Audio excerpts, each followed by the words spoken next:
اللہ کی بنائی ہوئی چیزوں میں جب ذائقہ ہے، اللہ کی بنائی ہوئی چیزوں میں ذائقہ ہے، تو کیا اللہ کے نام میں ذائقہ نہیں ہوگا بھائی؟ سوچو، جس نے پوری دنیا بنائی اور دنیا کی بنائی ہوئی چیزوں میں اس نے لذت اور ذائقے رکھے ہیں، کیا اللہ کا نام بغیر لذت کے ہو سکتا ہے؟ نہیں، ہمیں وہ لینا نہیں آتا۔ اس کو سیکھنے کے لیے ہمیں بزرگوں سے سمپرک، ان سے رابطہ کرنا ہے، ان کی مجلس میں جانا ہے، ان سے سیکھنا پڑے گا۔ اور ہم دعا کرتے ہیں اس بات کی، سنیے گا مصرع سنیے، آمین بھی کہہ لینا، آپ کو محسوس ہوگی جان لو۔ نام خدا کی لذت، نام خدا کی لذت، یا رب عطا تو کر دے، نام خدا کی لذت، یا رب عطا تو کر دے، عشق نبی سے مولا خوش دل کے دل کو بھر دے،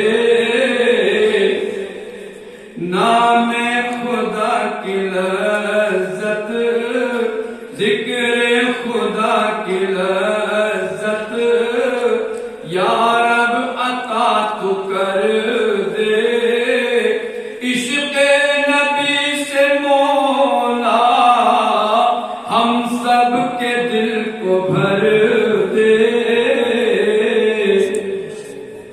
میرے دوستو، ہمیں جو اللہ کے ذکر کو لازم کرنا ہے، اللہ کی جو نعمتیں ہمارے پاس ہیں، اللہ کی جو دی ہوئی نعمتیں ہیں، اللہ کی جو دی ہوئی ہمارے پاس نعمتیں ہیں، وہ انمول بھی ہیں اور بے شمار بھی ہیں۔ اللہ کی دی ہوئی نعمتیں بے شمار بھی ہیں اور انمول بھی ہیں۔ جسم کا کوئی حصہ، وہ چاہے آنکھ ہے، وہ چاہے کان ہے، چاہے زبان ہے، اگر کسی کے پاس وہ چیز نہیں اللہ نے دی تو پوری دنیا کے ڈاکٹر مل جاؤ وہ چیز نہیں دے سکتے۔ دے دیں گے بھائی؟ میرے ہاتھ کی انگلی کٹی ہوئی ہے، پوری دنیا کے ڈاکٹر مل جائیں، ایسی میری انگلی کو ایسی بنا نہیں سکتے جیسی اس ہاتھ کی ہے۔ پوری دنیا کے ڈاکٹروں کی بات کر رہا ہوں، تو انمول ہو گئی نا، اس کا کوئی مول نہیں۔ ہاں، ایسی بنی نہیں سکتی، پہلی بات تو یہ۔ تو جسم کا کوئی بھی حصہ جو اس نے ہمیں دیا ہے تو وہ سب دوستوں انمول ہے۔ ہم اللہ کا شکر ادا کریں، اس کا ذکر کریں، شکر کریں۔ دیکھو، ہمیں آپ نے لیلا مجنوں کے قصے بھی سنے ہوں گے، پڑھے ہوں گے۔ لیلا نے مجنوں کو کیا دیا ہے؟ کچھ نہیں، اور مجنوں لیلا لیلا لیلا کر کے مر پہ گیا۔ ہمیں تو مولا نے سب کچھ دیا ہے۔ جب مجنوں کو لیلا کے نام میں بجا سکتا، کہ ہم کو مولا کے نام میں نہیں آئے گا؟ میں تو یہ کرتا ہوں کہ تجھ کو پانے کی دل میں میرے فکر ہو، تجھ کو پانے کی دل میں میرے فکر ہو، میرے ہونٹوں پہ ہر دم تیرا ذکر۔ اس کی اتنی نعمتیں ہیں کہ کتنا بھی ذکر کرو وہ تھوڑا ہے۔ چلتے پھرتے، اٹھتے بیٹھتے، سوتے جاگتے، ہر اس میں کوشش کرو کہ ہم اللہ کا ذکر کریں اور اس کو لازم کر لیں۔ انشاءاللہ گناہوں سے بھی بچے رہیں گے جب اللہ کا ذکر کریں۔ تو بزرگوں، دوستوں، اب ہم نے کہا کہ ایمان دے کر، ایمان کی پہچان یہ ہے کہ ایمان والا صرف ایک کے آگے جھکتا ہے، صرف ایک کے آگے، اللہ کے آگے، اور کہیں نہیں۔ اور ایمان دے کر اس نے کیا احسان کیا ہو، اس پر بھی غور کریں۔ دیکھو، ہمیں معلوم ہے ہمارے بستیوں میں، ہمارے سماج میں غیر مسلم لوگ بھی رہتے ہیں۔ کیوں بھائی؟ ہم کسی کے مذہب کو، دھرم کو برا نہیں کہتے ہیں، مگر ایمان والے کو ایمان دے کر اللہ نے دنیا کی آگ سے بچا لیا۔ ہر ایمان والا کوئی بھی ہو، عمل تو چاہے کچھ کرنا نہیں کرنا، مگر وہ یہ نہیں کہے گا کہ مجھ کو مرنے کے بعد جلا دے۔ آمین دوستو، ایسا ہے؟ کوئی ایمان والا اس بات کو قبول نہیں کرے گا۔ ہمیں معلوم ہے ہمارے غیر مسلم بھائی ہیں، دیکھو ہم مرنے کے فوراً بعد ہم تھوڑے کوئی اپنے آپ ہی رکھتے ہیں، خود ہی قبول کر لیں، کیونکہ قرآن کہہ رہا ہے کہ شرک کا گناہ میں معاف نہیں کروں، اور بغیر حساب کے کچھ لوگ جو بغیر حساب کتاب کے جہنم میں ہیں اور کچھ جنت میں ہے بغیر حساب کتاب کے۔ اب رہے ہمارے سوال بھائی، جن کا ایمان کبھی گھٹ جا کبھی بڑھ جا تو معاملہ پیچیدہ معاملہ ہے۔ جیسے صحابہ کی جماعت ہے، بغیر ان کو پروانہ ملے گا تو ان پہ ہی جنت میں، دنیا میں ہی اللہ نے جنت کا پروانہ دے دیا ان کو، تو بغیر حساب کتاب کی جانے نہیں جانے۔ انبیاء کرام ہے، صحابہ کرام ہے، وہ بغیر حساب کتاب کے کہاں جنت میں، اور جو بھائی کفر پر رہے، شرک پر رہے، وہ بغیر حساب کتاب کے جہنم میں۔ یہیں سے آگ شروع ہے۔ کیوں بھائی؟ تو ہمیں اللہ نے بچا لیا نہیں، مسلمان ایمان والوں بچا لیا نہیں آگ سے۔ تو ہم یہ کہتے ہیں کہ جب اللہ نے ایمان دے کر ہمیں دنیا کی آگ سے بچایا تو ہماری ذمہ داری بنتی ہے دوزخ کی آگ سے بچنے کے لیے ہمیں کچھ نقل و حرکت کرنی ہے۔ ہمیں نے اپنے پیارے نبی کی باتوں کو ماننا ہے۔ اگر ہم نے ان باتوں کو مان لیا، عمل کر لیا، تو اللہ دوزخ کی معاملہ کیا بجلی آ رہی ہے کیا؟ تو اتنا کیوں ہو رہا ہے؟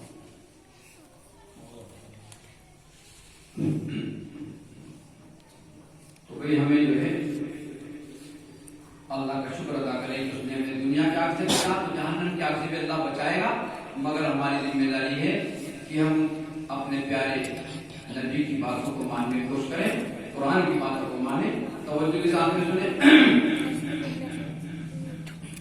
پہلے تعریف اللہ رحمان کی، جس نے دولت عطا کی ہے قرآن کی، پڑھ کے قرآن کو ہم عمل بھی کریں، پڑھ کے قرآن کو ہم عمل بھی کریں، کامیابی ہے اس میں مسلمان کی۔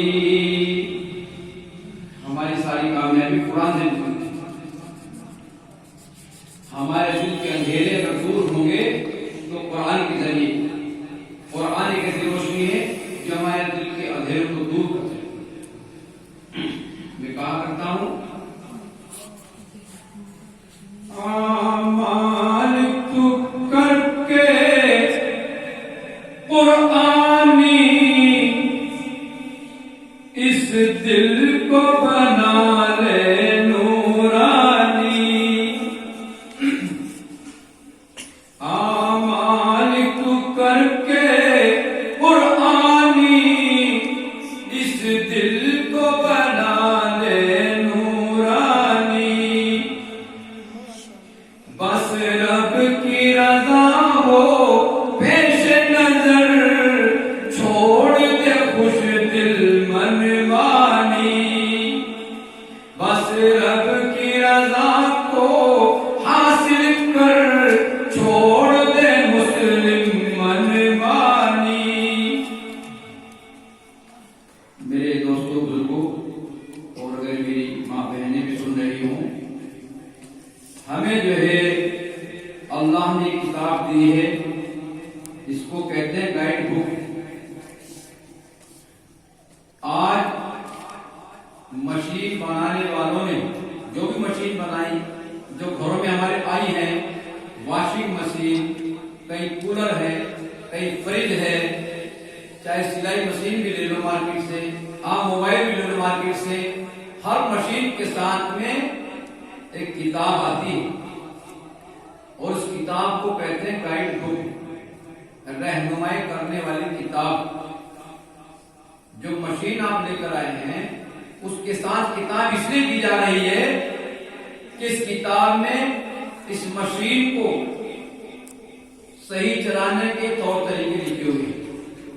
اگر اس کے مطابق اس مشین کو چلاؤ گے تو آپ کو مشین فائدہ دے گی، اور اگر من مانے طریقے سے چلائیں گے، الٹے سلٹے طریقے سے چلائیں گے تو مشین بھی خراب ہوگی اور آپ کو سراسر نقصان ہی نقصان ہوگا. یعنی کہ اس لیے اب میرے پیارے بھائیوں بزرگوں، میرے قابل ادب بہنوں بیٹیوں، ہمیں اس مثال کو سمجھنا ہے کہ جو ہے ایک مشین یہ ہے جو انسانی مشین ہے. اللہ نے اس انسان کو بنایا ہے، یہ بھی ایک مشین مان لیجیے آپ اس کو. تو اللہ نے اس مشین کو بنانے والا اللہ ہے. گھروں میں جو مشینیں رکھی نا، واشنگ مشین، کولر ہے، فریج ہے، اور بہت سی مشینیں آ رہی ہیں، بڑی سے بڑی گاڑیاں آ رہی ہیں، وہ تو بنائے ہوئے انسانوں کی، ویگیانکوں کی، سائنسدانوں کی.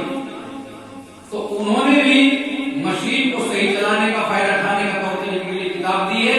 تو پروردگار عالم نے بھی اس انسان کو بنایا،